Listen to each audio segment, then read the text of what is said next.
Saudações aos irmãos e às irmãs que nos acompanham nas nossas reflexões a respeito do Evangelho de Jesus e do Evangelho segundo o Espiritismo.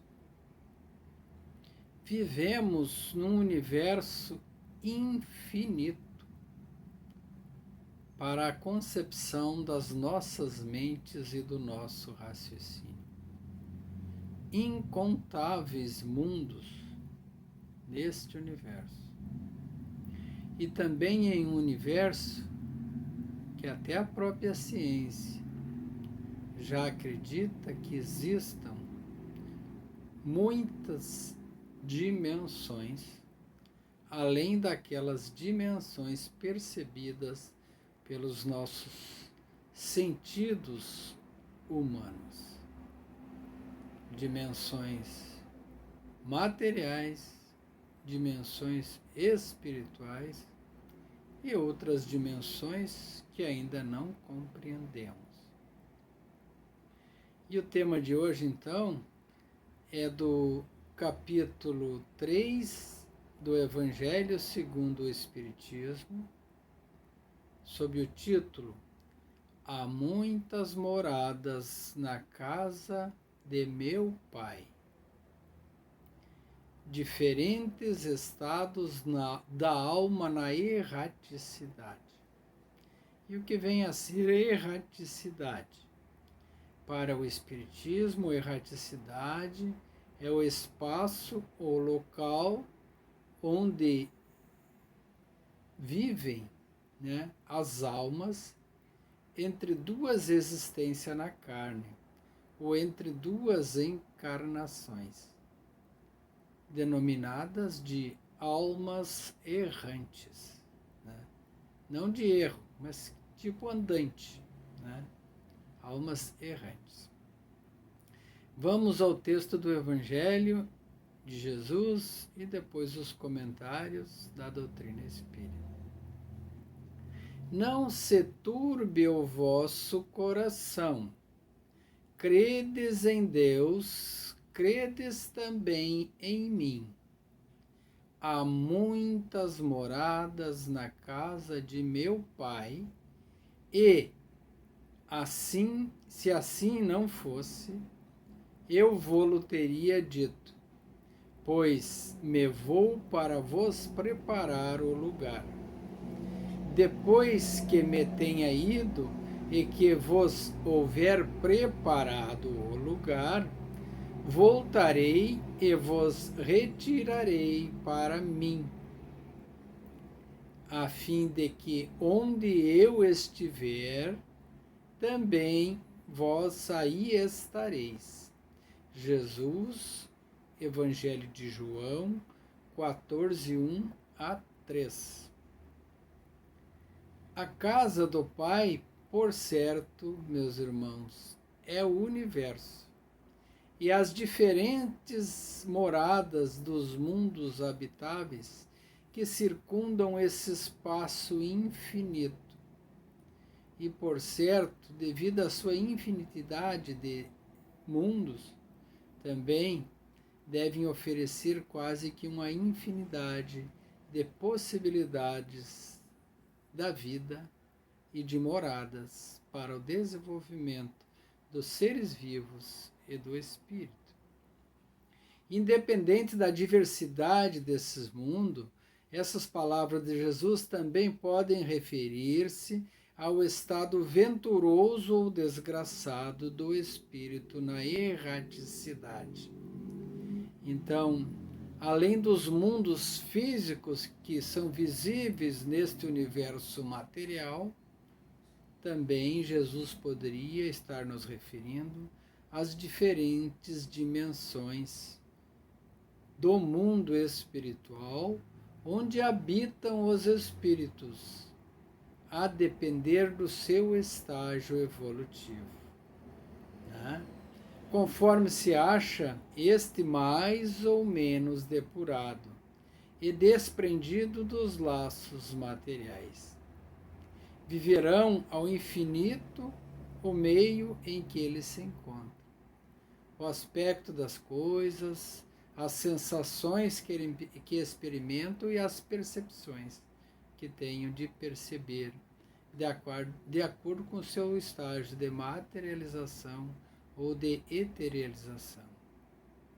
Enquanto uns não se podem afastar da esfera onde vivem, outros se elevam e percorrem o espaço e os mundos. Enquanto alguns espíritos culpados erram nas trevas, os bem-aventurados gozam de resplandecente claridade e de estímulo sublime ao infinito. Finalmente, enquanto aquele mal, atormentado de remorsos e pesares, muitas vezes insulado, sem consolação, separados dos seus constituem o objeto de suas afeições, com aqueles que a amam, frui das delícias de uma felicidade indizível, que não dá para explicar. Também nisso, portanto, há muitas moradas, embora nas circunstâncias nem localizadas, ou não percebemos, não podemos perceber. Do ensino dado pelos Espíritos resulta que muitos diferentes são umas das outras as condições dos mundos quanto ao grau de adiantamento ou de inferioridade dos seus habitantes. Entre eles há os que estes últimos são ainda mais inferiores que a Terra, física e moralmente, outros da mesma categoria e outros mais ou menos superiores. Há mundos inferiores, onde a existência é toda material e onde reinam, sobretudo, as paixões, sendo quase nula a vida moral. É aquele estágio de selvageria e primitivismo, porque já passou a humanidade no passado. À medida que este se desenvolve, diminui a influência da matéria, de tal maneira que, nos mundos mais adiantados, a vida é, por assim dizer, toda espiritual. Então vamos desde aquele mundo materializado, denso, apegado ao materialismo, até mundos onde existe uma leveza de ser, e ele é praticamente espiritual. Isso é o que estão dizendo os irmãos do mundo espiritual. Nos mundos intermediários misturam-se então o bem e o mal, predominando um ou outro segundo o grau de adiantamento da maioria daqueles que habitam.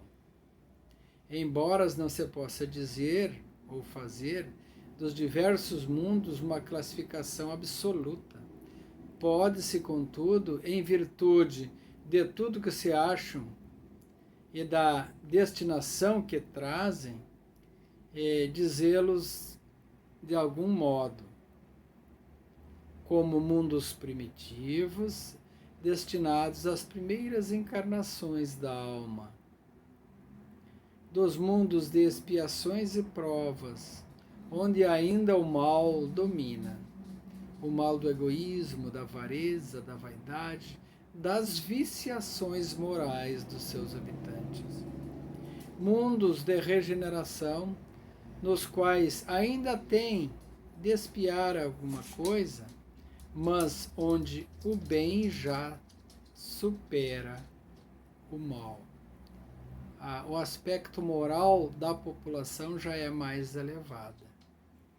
As atitudes voltadas ao bem superam aqueles que ainda permanecem com alguma espécie de maldade ou de egoísmo, a ponto de prejudicar os outros. A Terra pertence à categoria do mundo de expiações e provas, mas está em transição. Já alcançamos um elevado grau de evolução moral. E hoje em dia, aquilo que aceitávamos há 1000 anos atrás, há 500 anos, ou há 150, ou há 100, ou há 20 anos atrás, hoje já não aceitamos mais. Então, isso quer dizer que estamos evoluindo moralmente. Os espíritos que encarnam, então, em um mundo não se acham a ele presos indefinidamente. Na medida que evoluem e vão alcançando a perfeição, poderão, então, reencarnar em mundos mais adiantados. Quando em um mundo eles alcançam, então, esse adiantamento, lhes permite a divindade que sigam adiante no seu processo de purificação espiritual, ganhando o direito de reencarnar em mundos mais elevados. Assim será com a Terra. Quando a Terra, conforme a Terra for sendo elevada moralmente e progredindo, não haverá mais espaço aqui para a barbárie, porque a população não a aceitará. A população desejará viver em paz e em harmonia, em caridade e em fraternidade, de maneira que uns ajudem os outros, como verdadeiros irmãos em Deus. Então que Jesus nos ilumine e, por certo, nos ilumine, e que Deus Pai nos abençoe, para que possamos alcançar, pelo nosso processo evolutivo individual e coletivo, o direito de vivermos em um planeta promovido, um planeta regenerado, onde o bem prevaleça sobre o mal. E que Deus nos abençoe e nos proteja, e a vontade dele se cumpra aqui na Terra, como em todos os orbes ou todos os mundos do universo. Que assim seja.